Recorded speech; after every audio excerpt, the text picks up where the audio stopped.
Welcome to the Dissident Mama podcast. Today, my guests are Buford T. America and Ellen McWhorter. With more than 15 years in the entertainment and radio business, Buford T., aka Big Hoss, hosts the radio podcast Buford T. America Bluegrass and Country Show, Saturdays at 7 p.m. Eastern at the website The Bluegrass Jamboree. Buford T. also believes in preserving heritage and advocating for the real history of what he calls the War for Southern Independence.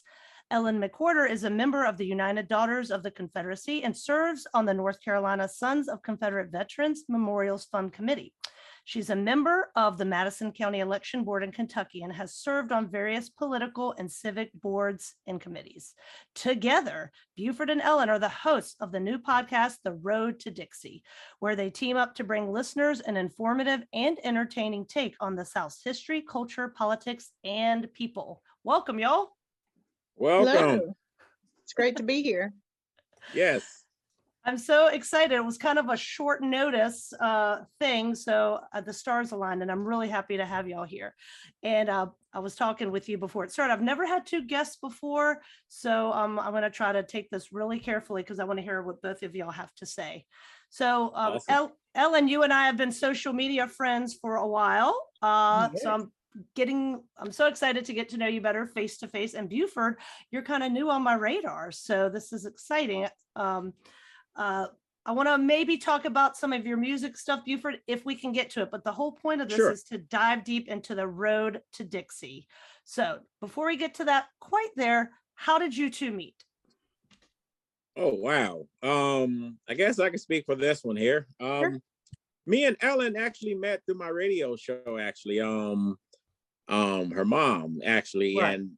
And that's pretty much how we became friends and everything, and watching a post and all that. We had a lot in common in terms of Southern heritage, and we just kind of shot it around a little bit. And then it's been about a year now, about a year and a half. And but it feels such like a natural connection with Ellen. It was great.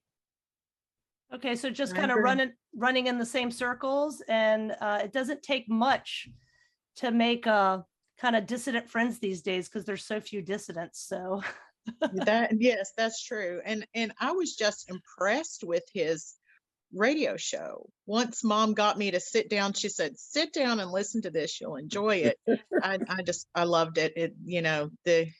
He doesn't hold back. He definitely has no problem letting people know where he stands. So. And this is right. The Bluegrass and Country Show? Yes, the Buford T. America Bluegrass and Country Show. So we'll definitely ask you about that then, because let's just ask it now. So that's not just music. It's some spicy commentary as well?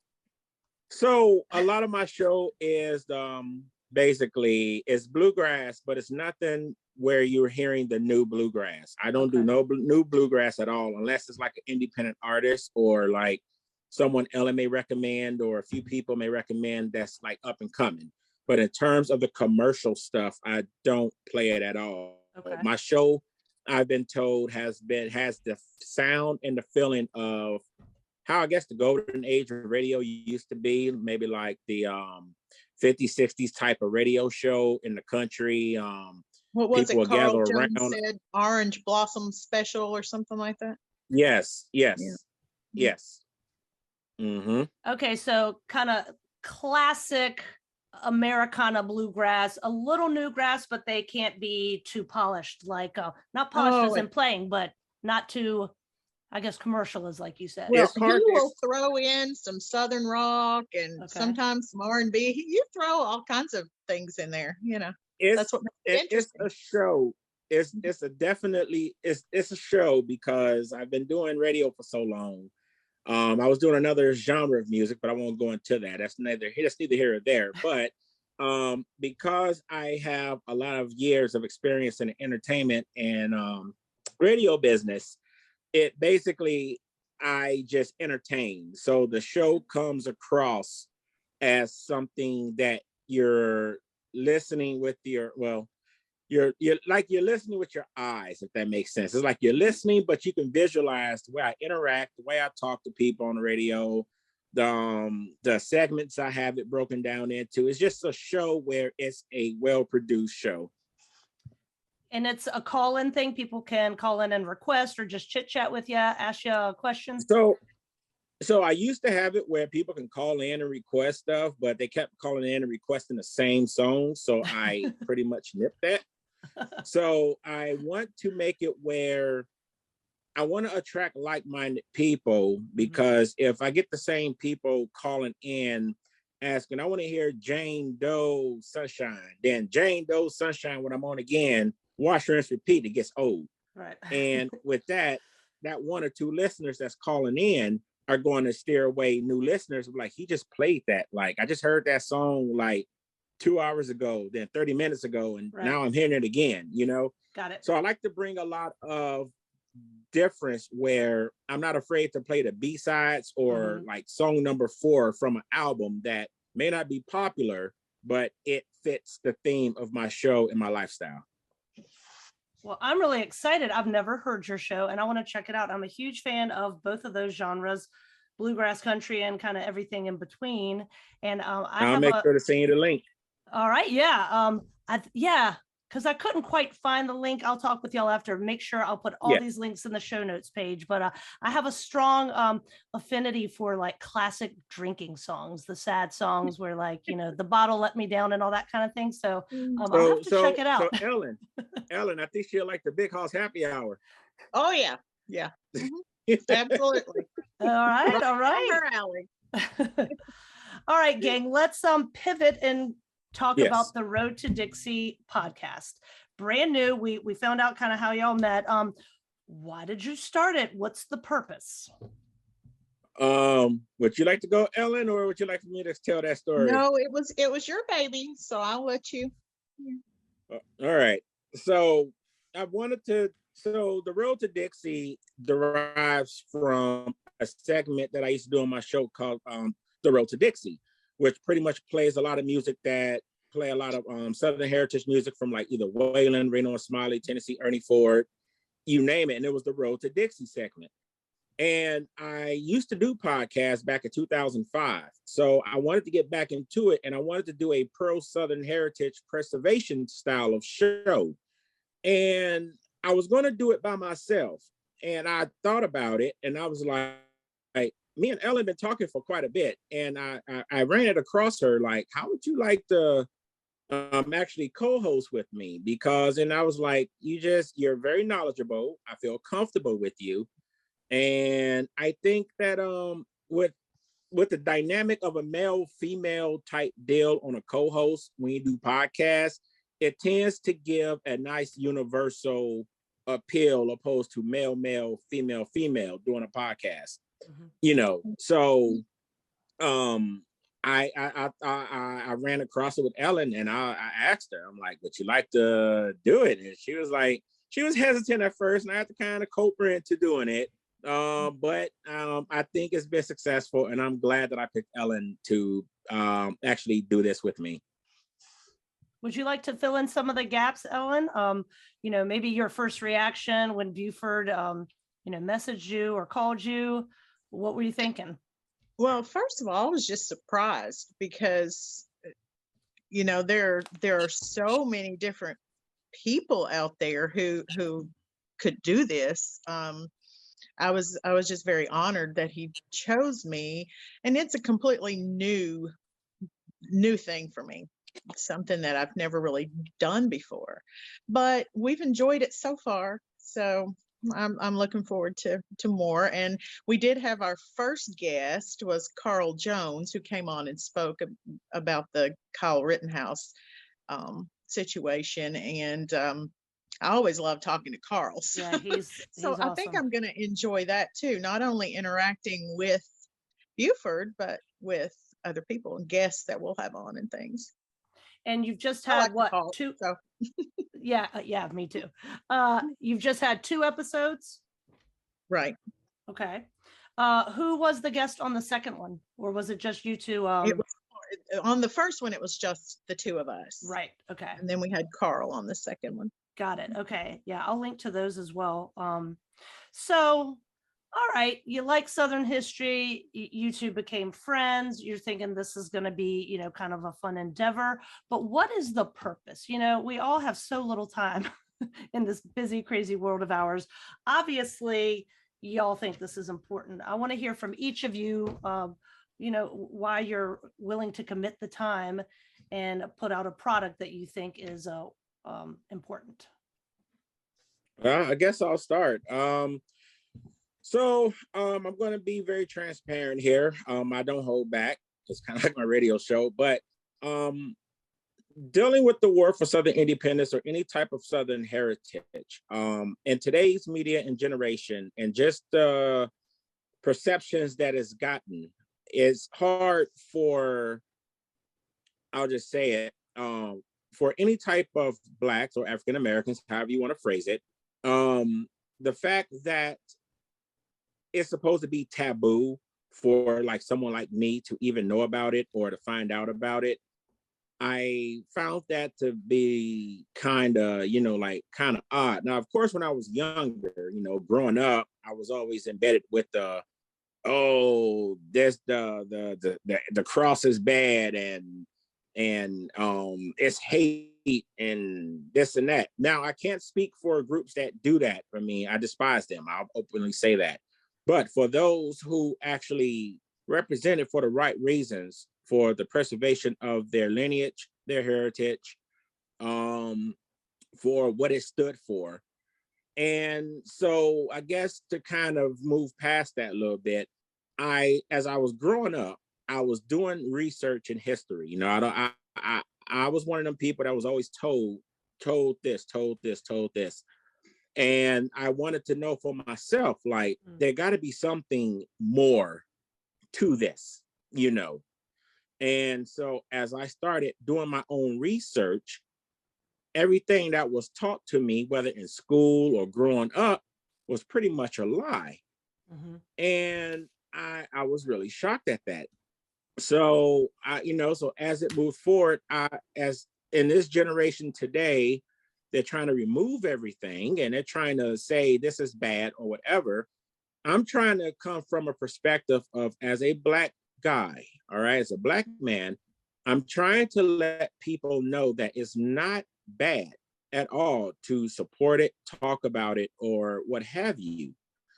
And a lot of people, I try to instill history and let people know that Blacks fought for the Confederacy, Irish, Native Americans, Jews. It's not just what the stereotypical white slave beaters that you hear everywhere, And I'm like, if people would not be so narrow-minded and actually took the time to read, it's out there. You can even still find it on the internet if you want to do a search on certain things.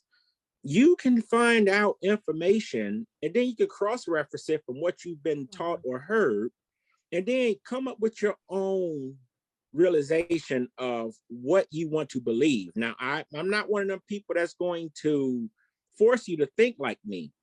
The most I can say is I can give you a little bit and let you go on your way and do your knowledge search on your own.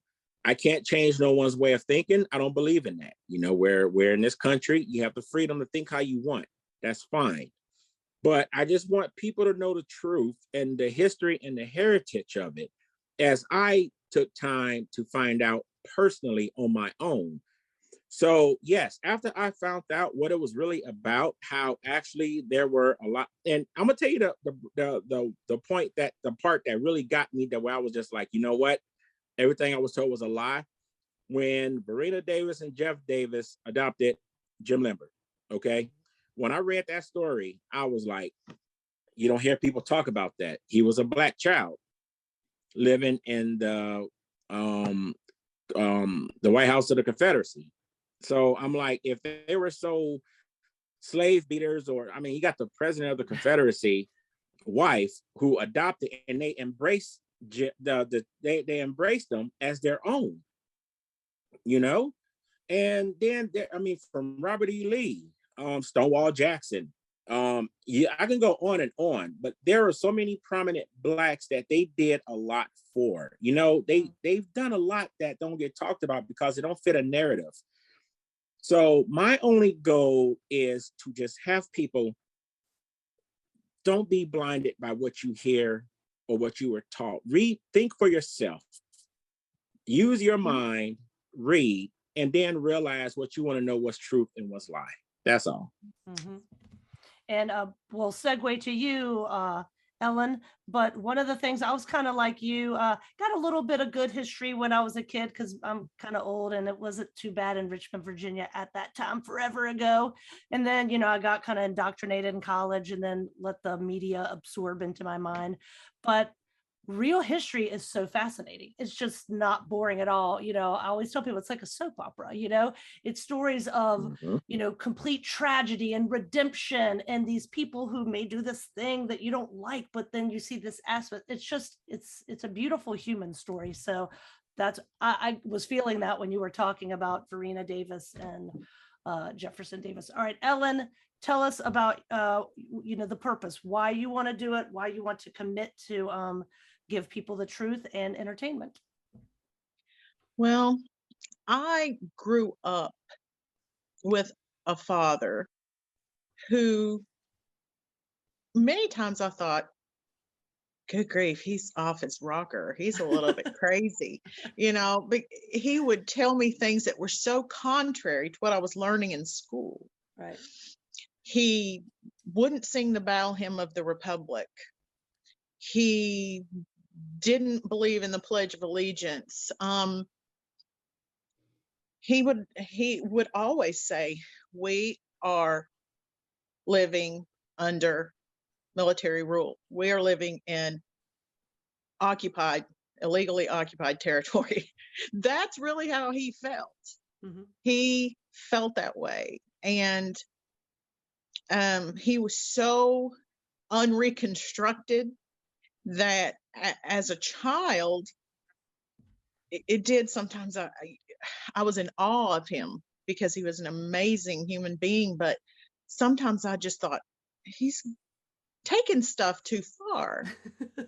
Well, the older I get, right, and the more I live and the more I learn and see happen, the more I realize my dad was sane. It was everyone else that was crazy. Right.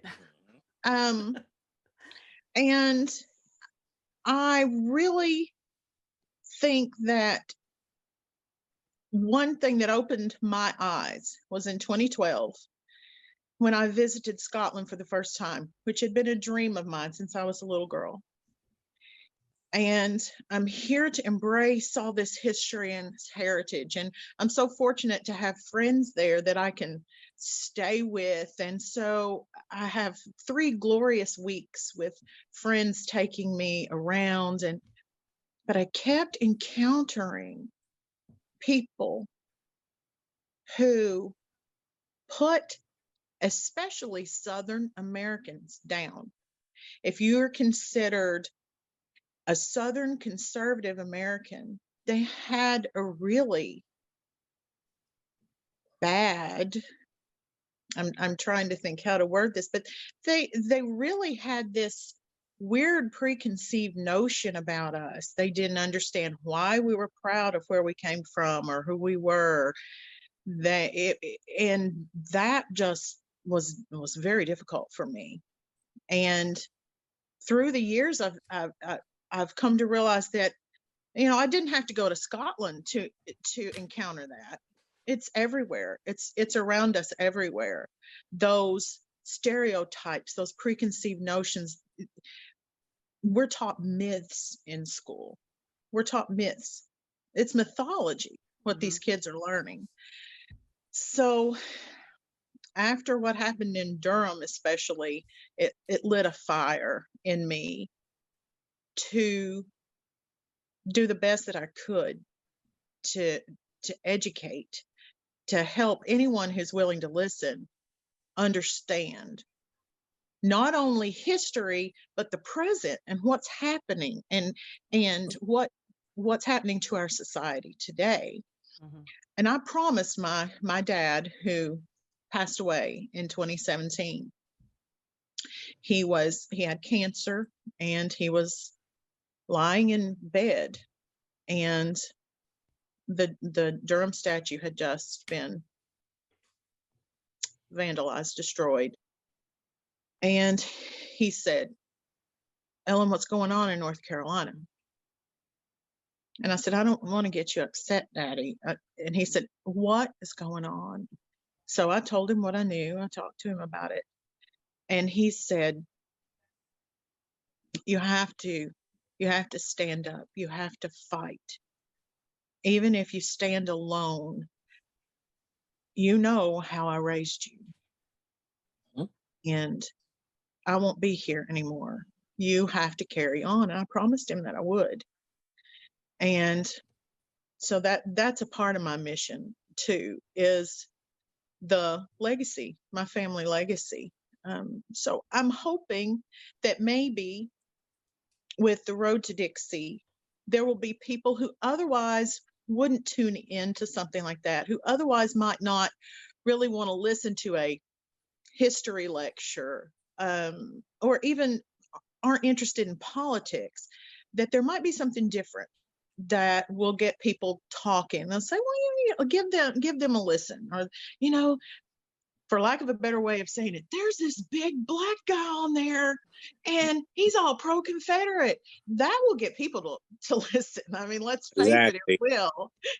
Just some crazy girl from Kentucky or North Carolina or whatever running her mouth probably isn't gonna draw in the audience. But I was just raised with the passion, but it took a lot of years for it to just manifest itself, I guess, with me. And homeschooling and teaching in homeschool co-op has also opened my eyes a lot. My two girls went through public school 6th and 8th grade respectively. And when I started homeschooling them, they could tell you all about Frederick Douglass or Sojourner Truth. Mm-hmm. Who's Booker T. Washington? They've never heard of Booker T. Washington. Well, isn't that interesting? Mm-hmm. Why not? Well, the three of us know why not. So I think all of us should write our own stories as well. I love reading diaries. I love reading memoirs and things like that. I think we need to start writing down our own history, our own stories. One day somebody will read that, and that will be real history that they're reading. And videos like this will be around, hopefully, for a long time for people to see and to learn from and to glean things from. But I've recently been reading my great-grandfather's book that he wrote about his life. I read it when I was a child. What was the name of it? I couldn't see the cover. It's called Just One Life, and it's by H.M. Strout. And then his sister also left her memoirs. Wow. Just for the family. It wasn't published, but it's just for the family. And I am really inspired to try to do this myself, especially some of the things that we're going through right now. I think they need to be recorded. We need to start doing that, writing down our own history. So that's another thing that I hope to inspire people to do, is tell their own stories. Yep. And y'all will have on different guests. Sometimes you'll just shoot the breeze, give your thoughts about like politics, what's happening in the day, but just through the Southern lens as two Southerners. So the one thing about the Road to Dixie that I told Ellen that I kind of want to focus on, and this is not to be a sexist thing, but there's a very strong reason why, and she knows where I'm about to go with it, is talk about the women of the Confederacy, because the women play a very important role in that time period. All right. And we, in episode 2, we talked about a statue, believe it was Florida, and when it was erected up, and and basically they want to take it down and what it signifies and why the statue was put up in the first place. And I won't give too many spoilers on it. Episode 2 on the road to Dixie tells that story. Okay. But it's something that I think that is news that happens locally. Nationally, you're not going to hear about it. So I guess in a weird way, I kind of want us to take local news that deals with Southern heritage and bring it out to the open so more people can actually do their research and look it up and find out, like, I didn't know this was happening. It's not talked about. That's because it's taboo to talk about it. Me, I have no fear. And, you know, I will talk it up and bring it out. I've always been like that because I want people to know what's going on in other states and cities and counties and stuff that deals with the attempting of erasing Southern history. Right. And I do think that if we're able to inspire people to become more active in their own community, that's the way to affect any sort of positive change, is to start in your own community, to be vocal and active there, to act locally. Yep. There's not really a whole lot we can do about Washington, D.C., but we can do something about the local school board or the city council, et cetera. And so just taking our own communities back, one community at a time, will make a difference. And if there's I don't think there's much more that could be an honor to our ancestors than thinking locally and just saying, you know, Washington, D.C. can sit and spin whatever, you know, okay, we're living in an occupied empire, but we're just not going to comply over here. We're going to be doing our own thing. I mean, that's very, dare I say, Confederate, you know, right? Right. I guess we could use that word. That's right. Not neo, just old school, right? So I want to talk about Ancestry. Okay. Who are your people? What's going on here? Where'd you come from? You want to go? Let's start with Buford. I'm gonna keep it PG. I was about to go there. Okay. All right. So I know my humor. I know me. All right. This ain't the place for it. Okay. So, me, I don't know if I have any type of ancestry or not. However, I do have this, which you can probably see, but it's the Friends of the Sons of Confederate Veterans. Okay. And that's probably the second best thing until I could really do some research and see if I do, because there are a lot of Blacks out there that actually do have lineage to the Confederacy. Right. You know, but for right now, I'm honored, and I just want to give a thank you to my camp here. And my camp is the Sons of Confederate Veterans Camp 1319, Lieutenant Thomas H. Gaynor out in Florida. I want to thank them for basically sponsoring me and, you know, allowing me into their camp and making this a reality for me. I wear this pin on my hat with an honor, you know, and it means a lot to me because this is the second closest thing that I can do to show my support, to show that I support UDC, SCV, Order Confederate Rose. I pretty much support it all. And I do what I can on my way, in my own little way, to help teach, you know, those who may not be knowledgeable in the Southern history, you know. That's fascinating. And I've heard, my husband's in the SCV, but I went to the reinterment of the forests, and, you know, I'm just chit-chatting with all sorts of SCV people there, but that they have really good genealogists that can help you out with that. So Buford, you need to take advantage of that. Yeah, because genealogy is complicated. Hey, you know, with my personal schedule outside of the fun entertainment stuff, it's kind of hard for me to do a lot of stuff in my personal life. But, you know, I want to try to eventually get that taken care of and seeing what's what. Yeah. Especially, I'm not going to give out my name here, but I wouldn't be surprised, and I'll just leave it at that. Oh, the If T. I Hmm. I'm just might. That's it. Okay. I'll leave it at that. Okay, so Ellen, tell us about some of your roots. Oh my goodness. Well, I have family that came here in the late early 1700s. On both my paternal and maternal side. My family was here before the Revolution. They were here during colonial times.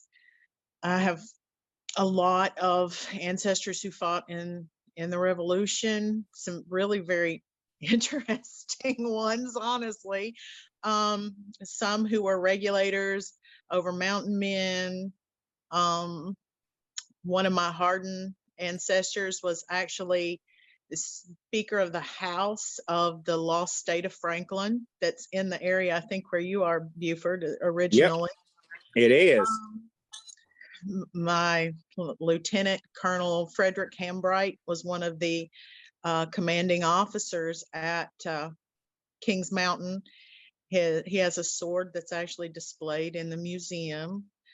One interesting thing that I recently uncovered in my research, my mom's dad's family, I didn't know much about growing up. He had grown up in the Baptist Children's Home in Thomasville. He and his siblings and his mother were actually run over by a drunk driver when he was very small, walking down the street in Raleigh. And his mother was their only caregiver, and she was badly injured. So she had really no choice but to send them to the children's home for care at that time. And he just never wanted to talk much about his family. Of course, I knew his mother, his sisters, members of his family, but he wouldn't really talk about his heritage much. So I knew my mom's maternal side very well, and my dad taught us all about his family. So I wanted to start researching my mom's dad's family, and I've just found some of the most fascinating people. I found Colonel Nathan Mayo, who is my 6th or 7th grandfather, who was a patriot, and his neighbor, who is also one of my grandfathers, and I forget his first name, his last name is Llewellyn, was a loyalist. He was a Welsh loyalist. And he tried to have Nathan Mayo killed. There was this big conspiracy to have him killed. Wow. Because they were both rather powerful in the area and wealthy. So there's espionage and stuff that goes on. And so the assassination attempt is thwarted. And Llewellyn is arrested and is to be hung. In the meantime, the daughter of, who is my grandmother, so many greats grandmother, the daughter of the Mayo and the son of the Llewellyn fall in love and want to get married. So the daughter begs her father to go and save the life of her future father-in-law, who has actually tried to have him killed. And so they jump on a horse and they take off to Governor Caswell, and he actually saves his life. And then later on, they have a grandson, a granddaughter, and a son, or something. So they end up sharing quite a few grandchildren and things. There's another marriage that actually takes place. So it's fun to research your family. Yes. Soap And to opera. me, a lot of people love the DNA I've never had that done. I can understand why some people do, but I've never really felt the need to do it. I like learning about the people, Mhm. what they experienced, what they did, who they were, where they came from, Mhm. a lot more.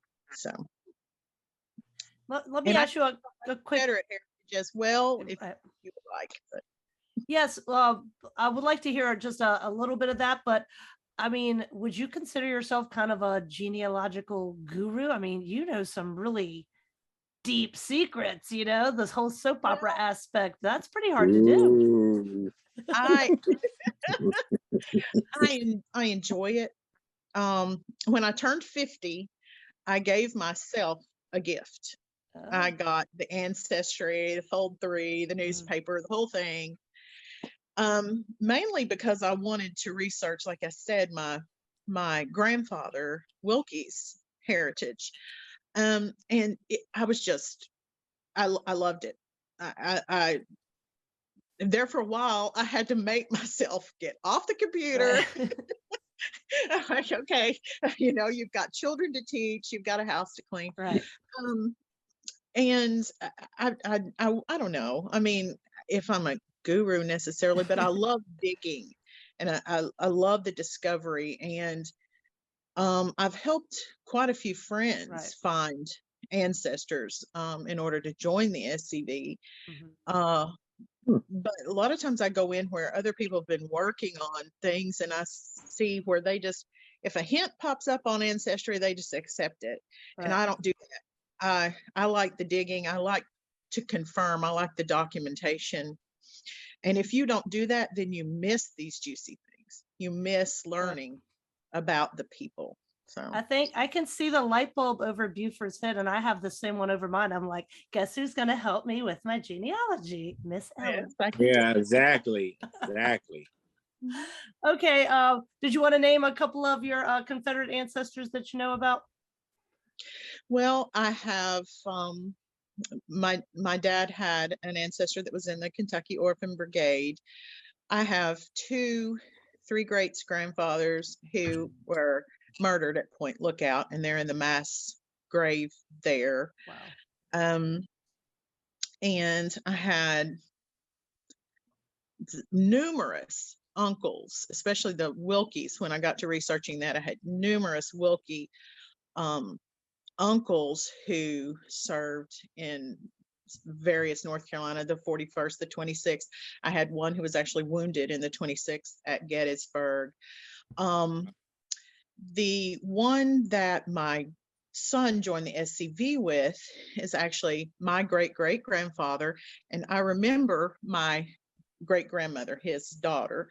So I was very young when she passed away, but I can remember a little bit her talking about her father. And then it's neat that my grandmother and her sisters and brothers could tell me Right. stories actually about their grandfather, who was a Confederate veteran. Right.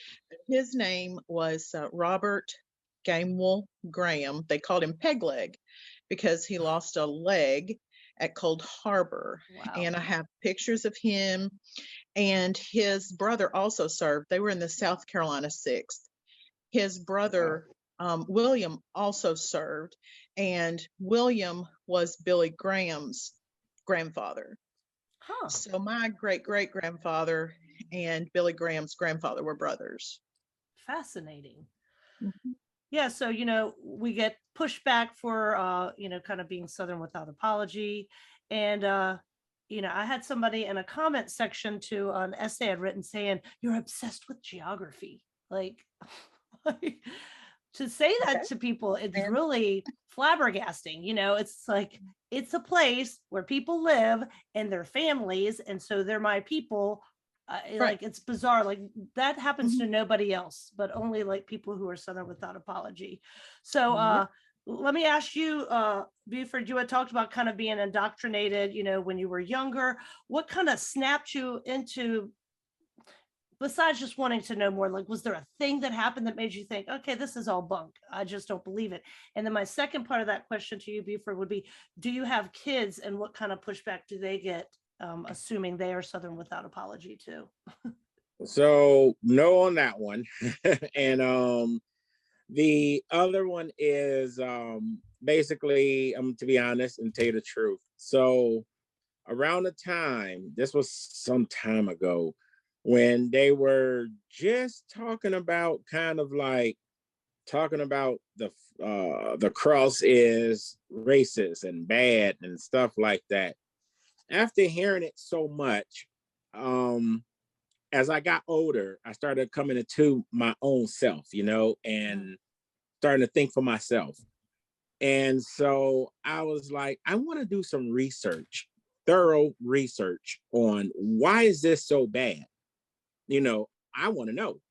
So you're talking about just the cross in general, not a cross burning in somebody's yard.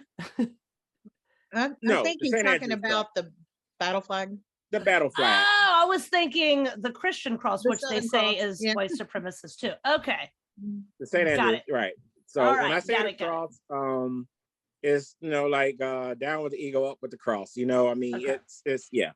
So shall battlecraft freedom. All right. Right. So no, but as I started researching, I started realizing that it was hate groups that was using that as a representation, and it did not represent what the media, what you hear in your commercial circles of just random Jane and Joe on the street. What do you think about the Confederate, or they just say, what do you think about the rebel flag or the Confederate flag? And then they're going to be, oh, that's a racist flag. Aren't you afraid to fly that? And I get that a lot.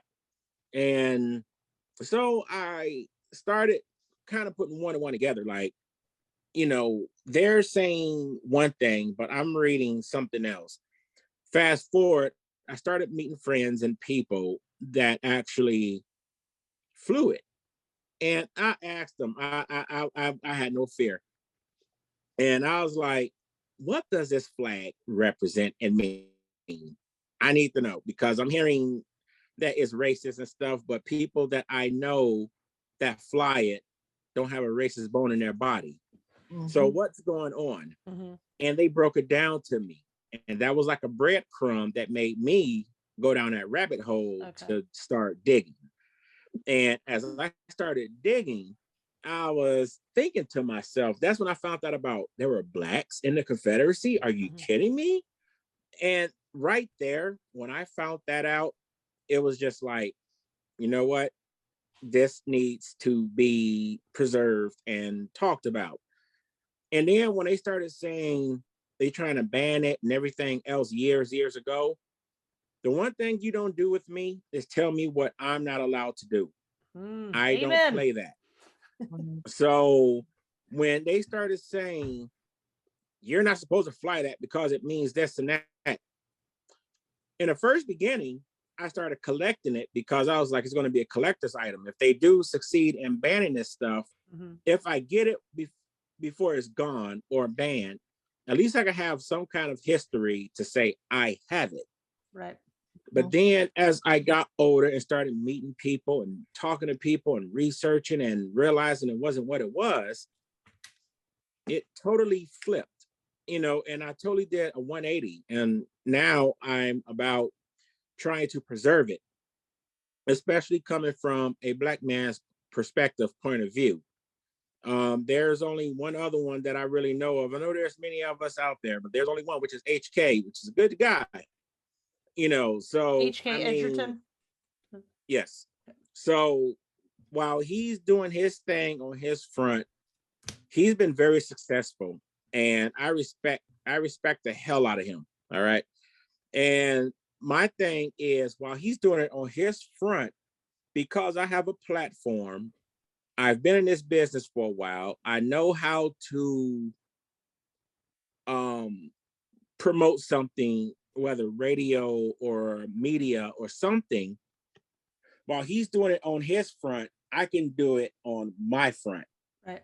So it's kind of like I'm trying to do what HK does when he meet people, but I'm trying to do it from a different perspective, Right. And let them know and let people know that he's not the only Black media or successful guy out there that's not afraid to talk about it, show it, preserve it, what have you, fill in the blank, whatever you want to call it.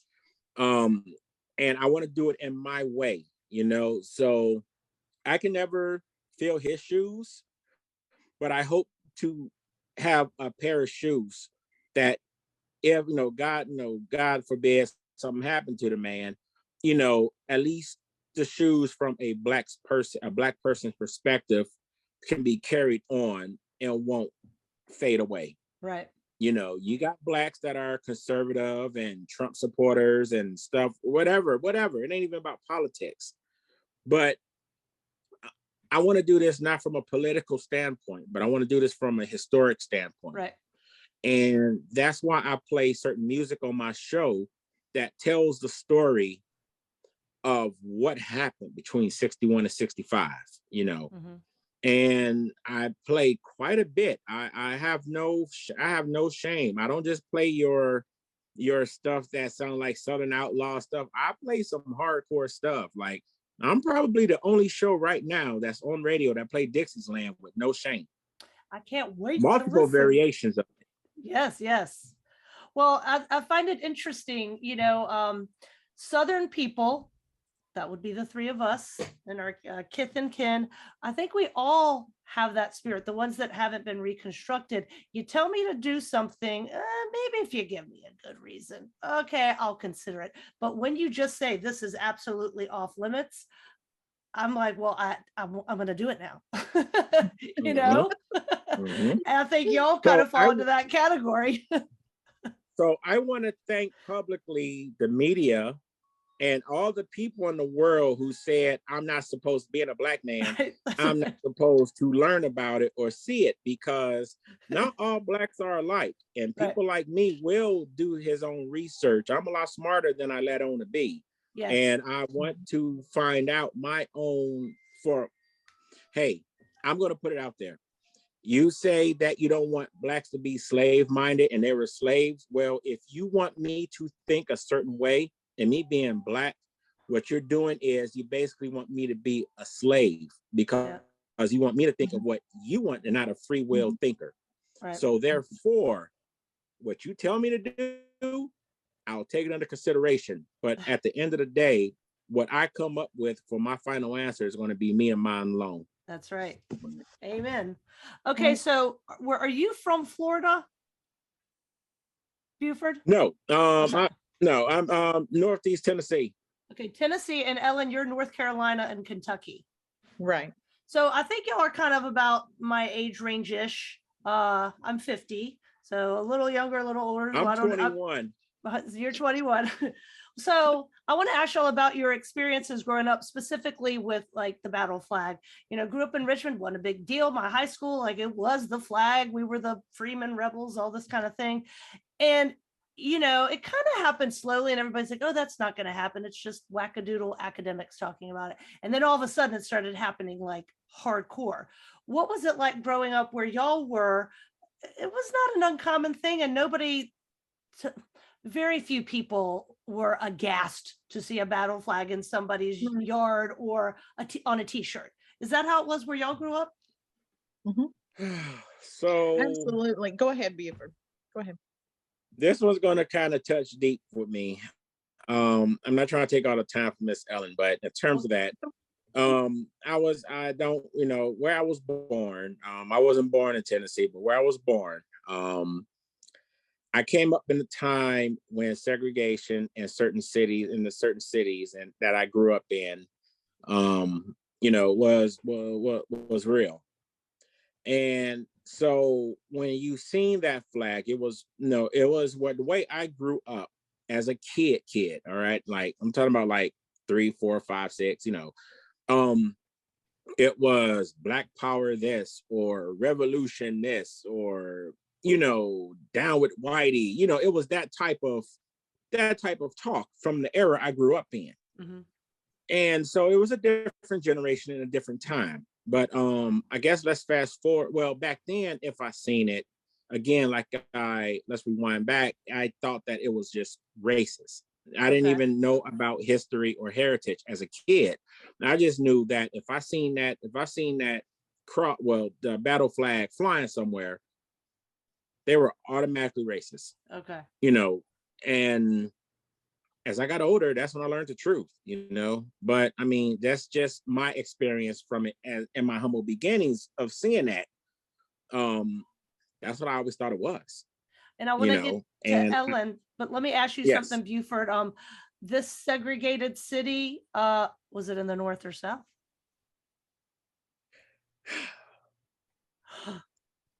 Chicago. Yeah.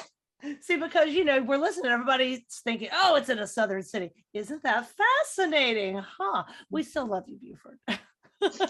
So with that being said, now since you got an exclusive, so now everybody's gonna know now what city I grew up in. But the thing about that is I don't let people know because I want to see where people come from. Yeah. And they look at me now and think I'm just some whitewashed type of Uncle Tom, whatever you want to call blacks that do this stuff, whatever. Like I said, I have no filter. I don't let them know where I grew up and where I came from. So the stuff that people are saying they struggling with today, yeah, I've been there, done that. Yeah. All right. That's what made me who I am. But yeah, that's pretty much my encounter. My first major encounter with that flag is just, if I saw it, it was automatically, you're racist. Right. So co-opted by bad people sometimes, right? Who flew other flags and all this kind of thing. And sometimes it becomes so ridiculous that I was talking about anti-whiteness the other day, and somebody's like, well, you can't use that. No, it wasn't anti-whiteness. It was Southern cultural genocide. And the person said, well, you can't use that because that sounds kind of white supremacist because they use that language. I'm like, well, white supremacists also brush their teeth too. I brush my teeth, so by default. Well, you have me on the show, so you tell me what word it is and I'll gladly say it. That's right. I'm just like, okay, bad people co-op stuff all the time. Okay, Ellen, tell me about what, kind of your perception of the flag was and just Southern symbols. I'm assuming your dad, even if in your community it was bad, your dad set you straight, but tell us from your perspective. Well, I lived in Kentucky through second grade. Of course, I was born in North Carolina, but when my dad got back from Vietnam, praise God, he came home. We went back to Kentucky, and I lived there through second grade. Then I lived in North Carolina in Taylorsville from third through fifth grade, and then back to Kentucky, to Richmond, Kentucky from there. Nowhere that I grew up was there anything wrong with, nobody came into our home and saw my dad's flags or his Robert E. Lee statues or his strain prints and were horribly offended and left. That didn't happen. And especially after we moved to Richmond, Kentucky, my brothers were all involved in sports. They had friends of all shades. My brothers had, what you call the battle flags and various. There's a lot more than just a few Confederate flags, which a lot of people don't realize, but my dad loved flags. So we had the first, second, third national. We had all kinds of flags. We had the Orphan Brigade flag. They came right in. They came over, they put their feet under our table and ate our pizza, and it was never ever mentioned. It wasn't even it wasn't an issue. It was a non-issue. I can remember my first jewelry box that my dad bought me at Clinch Mountain, actually, at the restaurant that used to be on top of Clinch Mountain. We would stop there because we traveled from Kentucky to North Carolina constantly. I still have it, the first jewelry box he ever bought me. The lid is the battle flag. And then around the sides were all 13 states and their flags. And You could buy those things everywhere. Stuff like that, it was normal. So I feel like I'm living in bizarro world now. Right. So that leads to pushback. So y'all are Southern Without Apology, well-spoken and outspoken people. What kind of pushback? I mean, I guess the podcast hasn't been around long enough to really get pushback, although maybe it has. Just doing what y'all do, the podcast and beyond, just advocating for heritage and home. Share some stories. Or do people just are like, let them go, let her go? Oh no, I mean, I've been doxxed and all kinds of things. Yeah. I've actually been hunted on social media and had 2 Facebook accounts and an Instagram account completely disabled. Okay. I had a group that I won't name them, but you can guess who they are. They were sending emails to officials in Kentucky, to radio stations and TV stations in Kentucky. And I have to say, the funny thing is that they obviously didn't do their homework, and they didn't really know that much about me, because the radio station, well, I knew the owner, so I called him. The television station, I knew their main sportscaster, so I called him.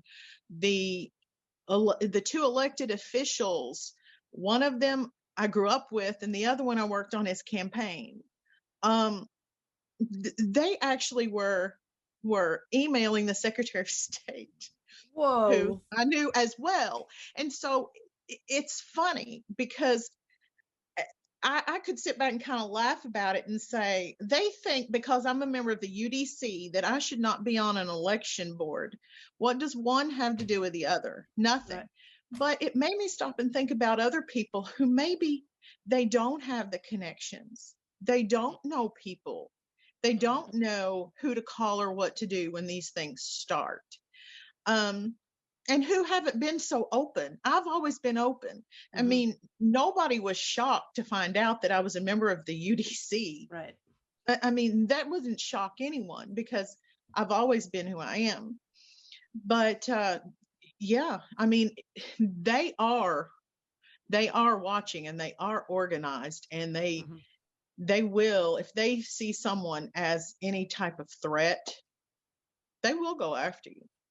Right. And this is my thing that I try to do rhetorically, is inspire people to not care about being called neo-Confederates or whatever. I mean, assume if some left-wing mainstream part of the system says something, it's probably untrue, patently untrue, but there could be a smidge of some, oh, she's a member of the UDC. Well, whatever, who cares? Move on, I think that would be so empowering for people, just to take that bludgeon away from these left-wingers who are lazy. Like you were saying, they don't really know what they're talking about, but they don't have to be, because you just call somebody a name and go on. So Buford, what about you? Maybe if it's not pushback from the system or the status quo, did your friends freak out? Did you lose? Did family disown you? Like what has that been like? So basically, with me, I'm a fairly private person. I don't really put too much of my life out there for the world. So I kind of do that for a reason, and I haven't got no pushback, because once upon a time, I let all of my old friends go. It was just a total cut loose, total erase, lone wolf here. And I've met new like-minded people, and I enjoy the company who I'm with as I took this journey personally. The people I've met is the company I want to keep, because not a hate in their body. We got each other's back. They're Black, they're whites, they're Hispanics, whatever. And we're all for the same type of cause in the fight. And that's to basically just preserve the history and talk about it and teach it. And it's not as bad as the media or people think. I say, leave the media alone and turn it off. Yeah. There, Please. even if you don't go to a library, you got the internet, you got audiobooks, you got PDFs, you got whatever. Nowadays you can find anything and everything on the internet. All right. And so it's no excuse for people to try to find out, to combat what they're thinking, just to make sure that their way of thinking is valid or validated. And they're trying to prove that they're not trying to prove their way to somebody, not knowing that the way you're talking to me is not actually correct. And I end up correcting them. And then they end up doing research about it. And then they're like, oh, you were right. Right. So I get no pushback because I tend to not get into a debate with people that I can tell I'm wasting my breath on. Yeah. If that makes sense. That's a hard There are lesson people to learn, out there. really. Yeah. Yes, there are some people out there that no matter what you say, you can have it right there in their face. If they're thinking one way, it's like it's a waste of breath. I'm just going to move on. Right. And today you can't have a healthy debate or talk to people today because everybody's stuck in their ways. And I grew up, as you said earlier in the show, I'm in y'all generation. I'm 21, and and basically, I came up in a time where you can actually talk to a Democrat and a Republican could talk. Right. And go have a beer. Yeah. Absolutely. I mean, I grew up in a family that was part Republican, part Democrat, and I don't even remember arguments taking place. Right. Yeah. And the one thing why I embraced it, I guess, no pushback, even more, is because I make a lot of valid comparisons. So what I mean by that is there was one post I made that compared our boy who's in the White House right now. I'm going to date this 2022 because I don't know, videos last forever. So 2022, who was the president? There you go.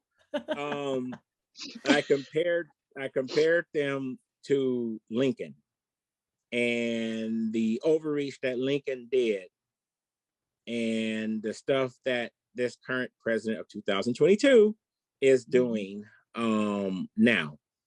In terms of abolitionists, everyone know about Brown. If you look at what some of the far left is doing, they're kind of following that same playbook, but not toward the same goal, but they're following that same playbook in terms of trying to do stuff so extreme, right, to where it's kind of like we're reliving history, Oh, yeah. And I think I saw a quote. I think I showed Ellen this. I can't quote it word for word, but it was a Jefferson Davis quote I seen that to paraphrase, the war is going to happen again, but it's going to be done on a different front. And what I mean by that is it's going to be probably technological, media, social media, what we're doing. It's not going to be the bayonets and this, it's a different generation. Society has evolved. Right. So it's going to be fought again. It's probably being fought now, but it's not. It's not in a way that we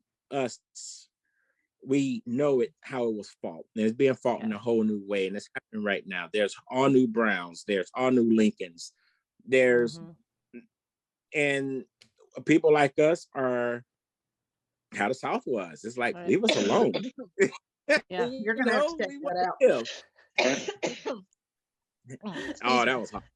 All right. So, remember when Biden said recently that you're either with Lincoln, are we the people of Lincoln, he said, which do you choose, Lincoln or Jefferson Davis? And I'm like, yeah, That- obviously I've made my choice, buddy. I listened to that. I listened to that live, and I listened to Fox News on my XM Sirius. I ain't gonna lie, I do. And when they ran that speech, and he did that, Yeah. and when I heard him say that, I was like, "Are you kidding me?" You know, I'm like, "Know the I history." know, and you insisted that I watch it. Yes, I did. Yes, I did. It I didn't want Ellen, to. Dissident Mama, I can tell you right now, Ellen can vouch for me when I say I was so fired up. I think I sent her a text message like, dude. No, I was like, no, I was pissed. I was like, dude, this dude just put Jefferson Davis in a light that he was not. And she'll See, tell Well, you now right I'm now. crying. Yeah, I took it Right. as, yeah, we've made our choice. We don't want Lincoln. Like, you said it, But- buddy. Yeah. But but the thing that hurt me the most is that now that Jefferson Davis is kind of, the average person never knew who Jefferson Davis was. And I kind of like Right. that, you know. Now since he put it out there, now you got people going to be like, oh, Jefferson Davis was the president of racist Confederacy. And it's like, no, he wasn't. Right. You know, it's like, learn your history, man. He was chosen to be the president. You know, they chose him. You know, Yeah. so I mean, it's yeah. When Biden did that lit a fire up under me, and Ellen knows I was hot that day. when I said that. Super hot. I think I called her like what, back to back. I'm like, you need to like. I was pissed. I was like, all right already, all right. So the other thing that we were talking about earlier that I needed to edit out was we have time constraints with this stupid Zoom meeting. So we only have 3 minutes left. So I could talk to y'all more, but I want to ask you, what are some future episodes, future guests, goals for the show? Just really light a fire under people to have them listen to it and share it with their loved ones. Ellen, take it away. Well, I know that we plan to have HK Edgerton on a show soon. Okay. Fingers crossed. Yes, I'm hopeful. And I would love to have Teresa Roan on. Mm-hmm. Yes. So there are several people that I kind of have in mind, but I haven't approached them yet. Mm-hmm. So, and Buford and I haven't really talked in depth about it, but I do have some people in mind, and I have some friends who are authors and writers and who would also be very interesting, I think, to have on the show. So many interesting people. And that's, I started my podcast during the quarantine, and I've only had like 52 or 53 episodes. So well over, gosh, that's almost 2 years now. So I don't do that many, but I meet so many fascinating people and find out what makes them tick. And y'all are two of those people. And I thank y'all for coming on. We have about a minute 42 left. I've never done this before. I had a countdown. Give us your last pitch. So about a minute 30 now, since we're kind of a delay thing. So there you go. What I'm going to say is, I guess to close it, thank you for having us. It's an honor. What I want to say to people who's watching this, for the Road to Dixie podcast, please, when you listen to it with an open mind, okay? We are not talking about hate or anything. We're talking about heritage. We're talking about history, and we're talking about stuff that, I mean, even those with heritage don't even know. We do our research. We like to bring other stuff out in the light. So when you listen to it, I hope you enjoy it, what we can bring to you all on the table, our guests and everything else. And yeah, I hope that you can listen for what it is, and it's something to preserve history. And that's what I think our goal is. And Rebecca, I would actually like to have you come on and discuss homeschooling with me at some point. Yes. That sounds good. Let's compare notes and mistakes and wins. Yeah, it's my time to edit. That's right. All right. Y'all the best. God bless you. And I'll see you on the flip side. Thank you. Thank you. Bye. Bye.